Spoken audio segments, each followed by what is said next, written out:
American Journal tu bawah itu kajian mengenai HIV. Masalah kanak-kanak alami HIV. Dah. Okey. Kemudian makanan yang sihat ialah makanan, ambil makanan yang bersih dan selamat. Elakkan makan gerai-gerai yang kotor. Kerana di situ mungkin ada lipas, mungkin ada lalat. Elakkan makan makanan yang terdedah. Tutup makanan. Kalau kita nak pergi kat luar, tengok makanan tu dia tutup kotak. Tengok orang jual tu dia bagus atau tidak. Nah, kalau kita tengok dia tulisan rokok, suka ganggu situ, korek hidung, korek telinga, janganlah beli. Nah, jangan beli. Ini boleh menyebabkan jangkitan kuman, mudah sakit perut. Nah, makanan yang terdedah, gerai-gerai yang kotor, peniaga yang tak cuci tangan masa dia masak, boleh menyebabkan keracunan makanan, sakit perut, loyo-loyo, mulah perut, cerit-cerit, demam, boleh menyebabkan maut, mati. Keracunan ini main-main, boleh menyebabkan kematian. Ini contoh tragedi berbuka puasa. Beli makanan untuk berbuka puasa, lepas buka puasa menggelepar sakit, tak sempat pergi hospital, meninggal. Ini apa yang berlaku di Beirut kerana keracunan makanan, jangkitan kuman. Jadi kita jangan main beli benda-benda hotel di tepi jalan, terutama jangan beli di gerai-gerai yang bersih, yang tertutup. Orang jual dia tu nampak bersih, pakaian dia bersih, dan nampak juru jenis orang semaya. Okay? Islam mementingkan kebersihan. Rasulullah SAW bersabda, kebersihan itu sebahagian daripada iman. Orang tak jaga kebersihan, tak ada iman dia. Nabi membasuh tangan sebelum makan, selepas makan basuh tangan. Nabi tutup, ajar kita tutup makanan dan minuman, jangan terdedah. Sabda Rasulullah SAW, tutuplah bekas-bekas makanan kamu dan tudunglah bekas minuman kamu. Nabi kita ajar lama dah, benda-benda asal kita ajar. Nabi kita ajar lama dah. Tak cara supaya kita sihat, pemakanan kita sihat. Nabi menjaga kebersihan mulut selepas makan, sebelum tidur dan selepas bangun daripada tidur. Itu ada hadisnya daripada Ahmad. Okay? Itu dari segi pemakanan. Kemudian benda yang satu lagi saya nak terangkan ialah apa perkara yang boleh merosakkan pemakanan kita, iaitu merokok. Makan makanan berkhasiat menjadi sia-sia jika kita menghisap rokok. Kalau kita terdedah pada asal rokok, makanan yang kita makan itu comel jadi sia-sia. Hari ini banyak orang isap rokok, orang tua isap rokok, pelajar sekolah pun isap rokok, orang tino pun isap rokok. Jadi masalah pula hari ini. Dan apa kaitan merokok dengan zat makanan? Asal rokok menjejaskan penyerapan zat makanan dalam darah kita. Asal rokok menyebabkan zat kita makan masuk dalam perut, dia tubik balik, tak boleh nak serap dalam darah kita. Kajian mendapati asal rokok menjejaskan penyerapan vitamin, terutama vitamin C, vitamin A, folat, B6 serta mineral dan kalsium. Menyebabkan seseorang yang isap rokok atau terdedah pada asap rokok, dia tidak cukup zat, boleh menjejaskan kesihatan dan prestasi otak. Sebab tu orang isap rokok ni banyak masalah, mudah penyakit, sekolah pun jadi tak pandai. Ini masalah dia. Ini kajian sains. Asal rokok menjejaskan kepintaran kanak-kanak, ini kajian sains. Asal rokok merancang prestasi akademik. Pada tahun 2002, satu kajian dijalankan di Amerika Syarikat. Kata 4,000 lebih kanak-kanak umur ni hingga 12 tahun. Kajian tersebut mendapati kanak-kanak yang terdedah pada asal rokok memperolehi markah yang lebih rendah dalam ujian membaca, matematik, berfikir dan menghafal. Ini orang masalah buat kajian. Budak-budak sekolah, walaupun dia tak isap rokok, tapi dia duduk sebelah orang yang isap rokok. Contoh kita tengok dalam gambar tu, ayah isap rokok, anak duduk sebelah. Didapati kanak-kanak itu ada masalah dalam prestasi akademik dia, merosot berbanding dengan rakan-rakan dia yang tidak terdedah pada asal rokok. Dah, ini kajian. Jadi sebab itu jangan isap rokok pada anak-anak, pada ibu bapa. Dia isap rokok tu cuba kawal dan cuba berazam untuk berhenti. Ini tidak baik untuk kesihatan kita dan anak-anak kita. Islam melarang mengambil bahan yang melemahkan akal fikiran. Kita tahu rokok itu melemahkan otak. Apa Nabi kita kata? Nabi kita kata telah mencegah, disebutkan oleh Imam Ahmad dan Abu Daud, telah mencegah Rasulullah SAW daripada tiap-tiap perkara yang memabukkan dan melemahkan pemikiran. Ini tidak sesuai dengan fitrah, dengan ajaran Rasulullah SAW. Jadi 3 perkara penting dalam pemakanan sihat menurut saya. Seperti saya katakan tadi, makan makanan berkhasiat, jangan makan berlebihan, makan ikut keperluan tubuh, makan makanan bersih dan selamat. Ini penting untuk kesihatan fizikal dan jasmani. Perkara ini sebenarnya telah disebut, diajar dalam agama kita. Itu baru sedikit lagi, ada lagi banyak lagi, boleh tak? Bila kita sebut pemakanan dari perspektif Islam, jauh lagi. Kalau hak sains selesai dah kalau hak sains ni. Tapi Islam tak cukup lagi, kita jauh lagi ke depan. Boleh ke saya pergi lagi? Ya. Pemakanan menurut Islam, makanan sihat menurut Islam menekankan banyak perkara. Bukan setakat makanan itu berkhasiat, bukan setakat bersih, bukan setakat selamat, bukan setakat jangan makan berlebihan, tapi Islam menekankan makan makanan yang baik. Baik itu maksud dia berkhasiat, bersih, selamat. Dia ada lagi suci. Sains tak sebut suci, tapi Islam menyebut suci. Ini penting. Yang kedua, makan makanan halal ataupun daripada sumber halal. Sains tak sebut. Curi pun tak apa, itu tidak jadi masalah, tapi Islam disebut. Makan makanan yang halal, makanan yang disembelih, yang disediakan dengan cara yang baik. Daripada beli makanan daripada sumber yang halal, duit yang halal. Makan untuk beribadah. Kita nak makan tu niatkan Allah Subhanahu Wa Taala. Bukan niat nak suruh kemah perut dah, tapi niat kerana Allah Subhanahu Wa Taala. Dan makan ikut sunnah. Kita ikut contoh Nabi kita. Bagaimana Nabi kita makan, kita nak tiru supaya setiap apa yang kita buat tadi ada faedah dia dari segi kesihatan rohani. Jadi pemakanan menurut Islam itu dia ada dua kelebihan, iaitu kita dapat kesihatan jasmani, yang kedua kita dapat kesihatan rohani. Dua sekali kita dapat. Islam mewajibkan makan makanan halal dan baik. Dalam Al-Quran ada disebut, ya ayyuhan nasu kulu mimma fil ardi halalan tayyiban wa la tattabi'u khutuwatis syaitan innahu lakum aduwwun mubin. Surah Al-Baqarah ayat 168. Bermaksud, wahai sekalian manusia, makanlah dari apa yang ada di bumi yang halal lagi baik, ataupun dalam bahasa Al-Quran halalan tayyiban. Dan janganlah kamu ikut jejak langkah syaitan, kerana sesungguhnya syaitan itu adalah musuh yang terang nyata bagi kamu. Islam mengajar kita makan makanan yang halal lagi baik. Apa dia makanan yang halal lagi baik? Kita akan terangkan. Itu contoh satu ayat. Sebenarnya Al-Quran menerangkan banyak ayat-ayat menerangkan halal lagi baik.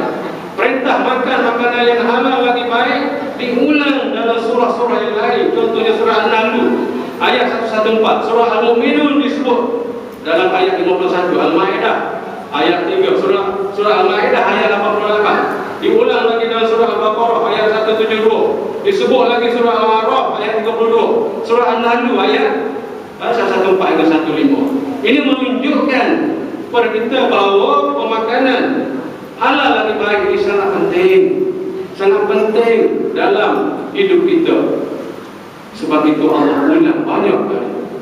Allah ulang dalam surah supaya kita ingat pemakanan halal lagi baik ini sangat berkaitan dengan rohani kita.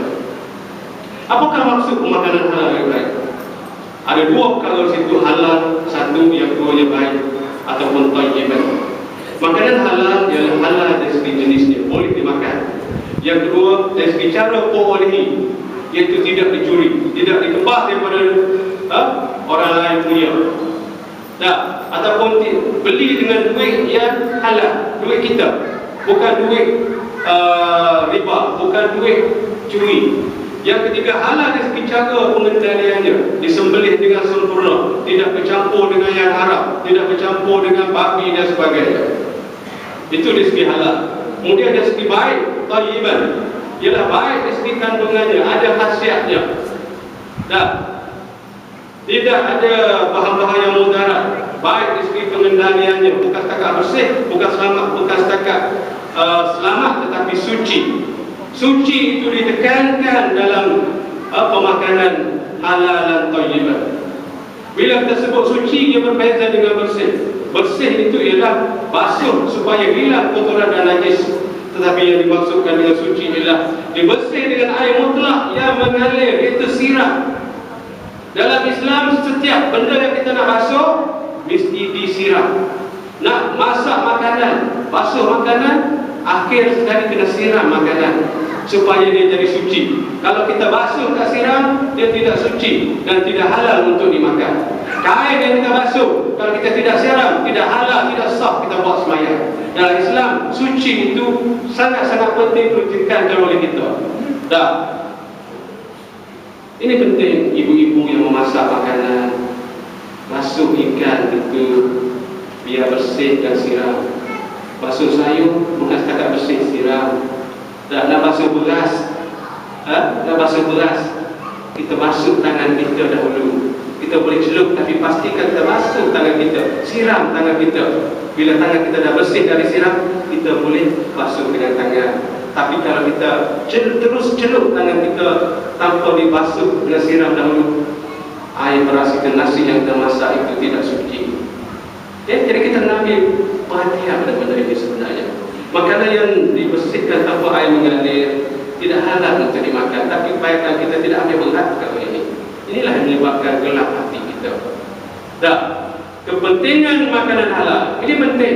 Pemakanan halal dan baik ini penting kerana dia boleh membentuk insan yang bertakwa.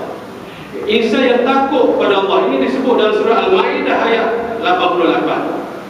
Dan makanlah dari rezeki yang telah diberikan Allah kepada kamu, iaitu yang halal lagi baik dan bertakwa kepada Allah yang kepadanya sahaja kamu beriman. Dalam Al-Quran disebut.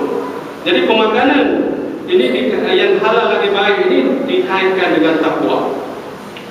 Tak penting untuk menjadi orang bertakwa. Makanan yang halal lagi baik ini penting untuk membentuk insan yang suka berbuat amal soleh, berbuat amal yang baik. Orang yang tak cara makan dia halal atau tidak, orang ni dia malah nak buat amalan yang baik, malah nak baca Quran, malah nak sembahyang. Kalau kita jaga pemakanan kita ni halal lagi baik, insya-Allah kita suka buat benda-benda yang baik. Ini disebut dalam Al-Quran dan surah Al-Mu'minun ayat 51. Akan membentuk insan yang sentiasa syukur kepada nikmat Allah, hanya menyembah kepada Allah. Ini penting kan, kita makan makanan halal lagi baik. Bila kita makan makanan halal baik, kita ni akan jadi orang yang bersyukur, hanya menyembah kepada Allah, tidak menyembah kepada yang lain, tidak menyembah kepada nafsu kita. Orang soleh sangat menjaga soal pemakanan halal dan haram, menjaga soal halal haram dia juga. Contoh Imam Syafi'i pernah menjolok, ibu Imam Syafi'i pernah menjolok tekok anak dia. Imam Syafi'i itu masa dia kecil lagi. Semasa dia kecil itu dia minum susu, mak dia tengok tak tahu mari mana susu, tak apa, anak dia minum, dia pergi jolok tekok anak dia supaya keluar susu tu. Supaya benda-benda yang tidak pasti daripada mana tu keluar, tidak jadi dari dalam daging. Sebab itu Imam Syafi'i orang yang hebat. Mak dia jaga pemakanan anak dia, pastikan masuk dalam tubuh anak dia tu ialah makanan yang halal lagi baik.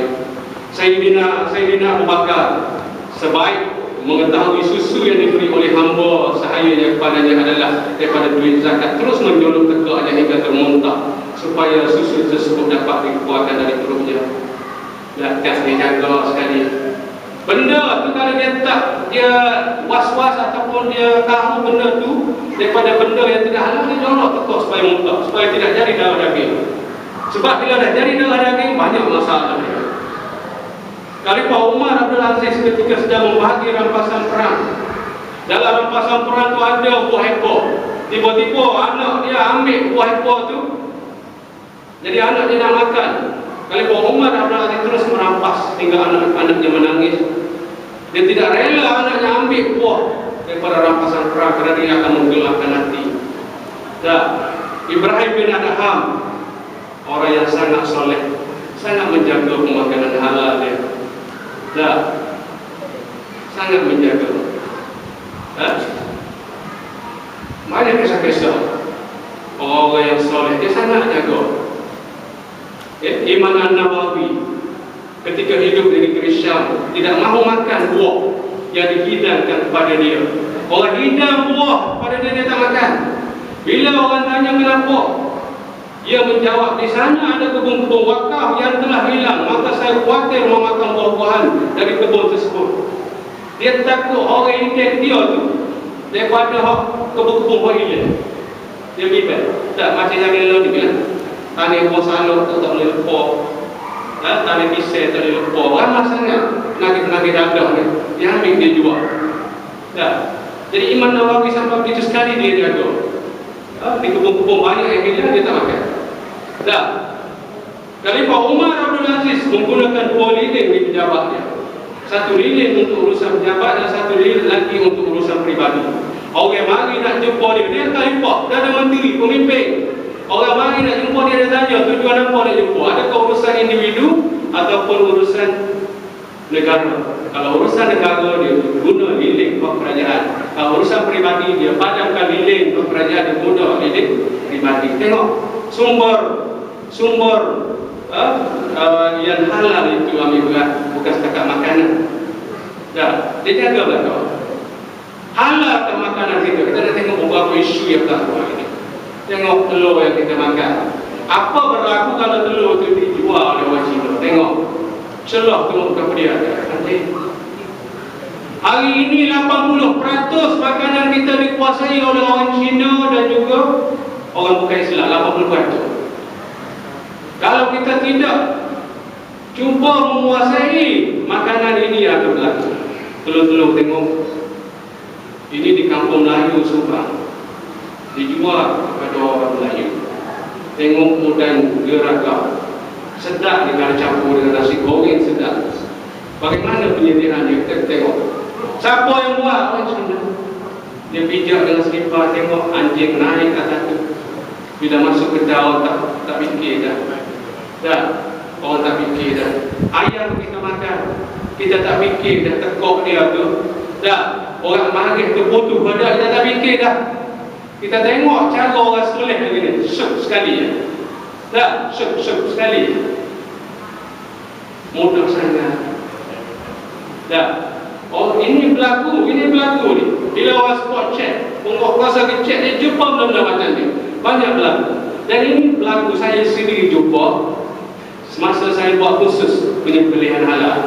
Saya bawa rombongan saya dalam satu bas. Dia buat praktikal di sebuah tempat sembelihan. Tempat sembelihan ni dia yang disyorkan oleh Jabatan Agama Islam Kelantan. Dia kata tempat ni comel. Kita pergi masing-masing sebelah belakang.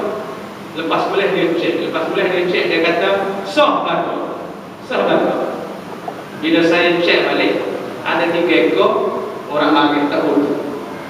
Dia kata sah. Bila kita cek balik, betul lah untuk 3. Jadi ini yang berlaku. Itu hak peserta sebelah dia lori ke atas ke bawah. Takkan dia sebelah syekh gitu. Kalau dia kata sah dah, mana dia tak cek betul-betul lah. Dan ini yang kita bimbang. Mana yang berlaku hari ini? Ayah sebelah tak putus surat, tak jaga kualiti. Tengok, dicokit. Dan bila penguasa tengok, dia jumpa benda-benda macam ni. Penipuan dalam sembelihan. Ayam dia tak mati lagi, dia pekong dalam air panas dah. Serupa pak kita lah dia. Semelih pong pekong. Ini ke bawah tu kawan, lagi atas ekor dan tertipu.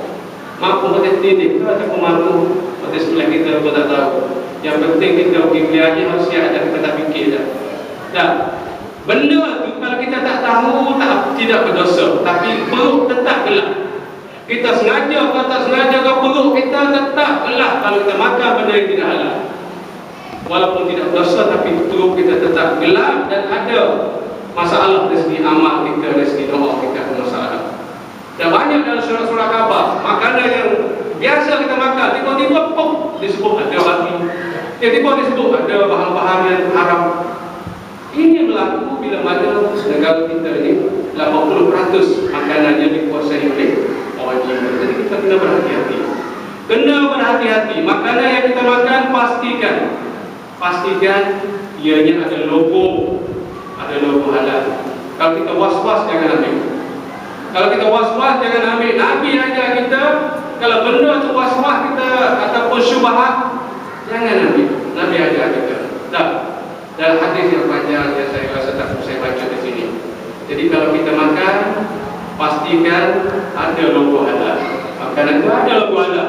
Kalau tak ada logo halal, jangan makan. Kalau kita beli, ke tepi jalan, beli dengan orang Melayu, beli dengan orang yang soleh, orang yang berjuru, yang kita nampak dia tu orang semayang. Jangan beli orang yang nampak rambut cokai, rambut cacak, pakai gelet, mendedah orang. Jangan beli. Kalau dia ni semayang tak jaga, muka dia nampak gelap sangat, bagaimana mungkin dia tahu nak jaga, nak sediakan pemakanan halal lebih baik. Jadi kena hati-hati. Kesan pemakanan yang tidak halal ataupun daripada sumber haram akan menyebabkan melahirkan umat Islam yang cenderung pada kejahatan, suka buat jahat. Ini disebut dalam surah Al-Baqarah ayat 168. Akan melahirkan umat Islam yang malas berbuat kebajikan. Yang kedua, malas buat lain. Nah, ini disebut oleh Imam Al-Ghazali. Apabila seseorang itu makan makanan yang haram, anggota badannya enggan untuk mengikuti pemikiran dia. Dia berasa pergi masjid itu baik, tapi dia malas nanti. Dia tahu buat kalau ngatik banyak boleh pahala, tapi dia malas nak ngatik.